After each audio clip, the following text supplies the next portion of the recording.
আমার গাজীপুরের চৌরাস্তার ভাইরা কেমন আছেন আপনারা সবাই?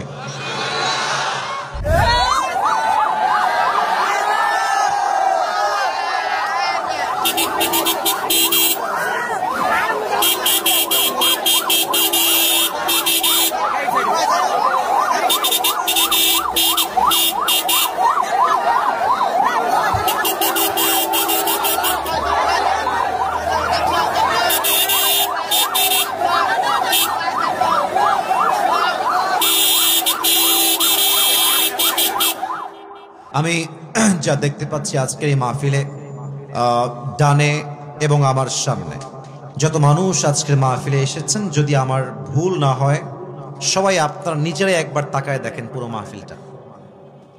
Try to observe this situation, একটু দেখেন সবাই। আচ্ছা, ওরে বাবা উঠে গেছে এদিকে এদিকে।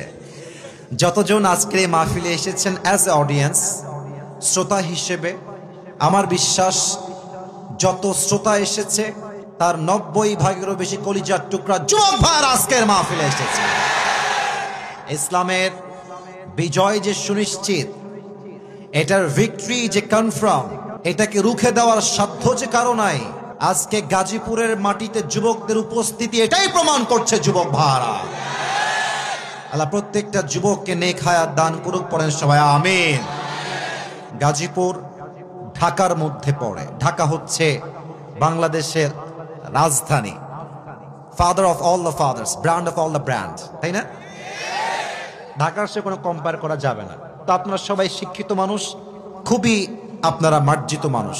গাজীপুর এমন একটা জেলা ঢাকার ভিতরে, আমরা জানি 5 আগস্টের পূর্বে গাজীপুরের অনেক যুবকরা দেশকে স্বাধীন করবার জন্য শহীদ হয়ে গিয়েছে।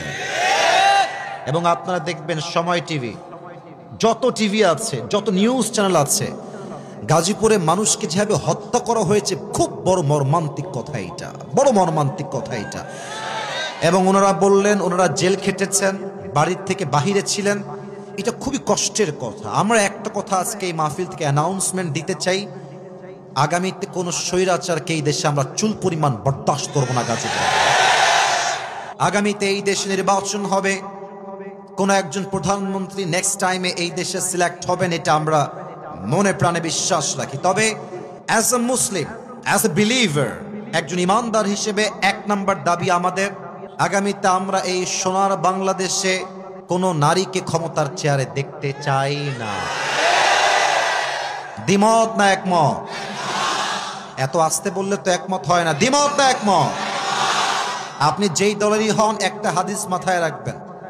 আল্লাহর হাবিব বলেছেন, সেই জাতি কখনো উন্নতির চূড়ান্ত পর্যায়ে পৌঁছাতে পারবে না যেই জাতির নেতৃত্বের চেয়ারে নারী বসে থাকে।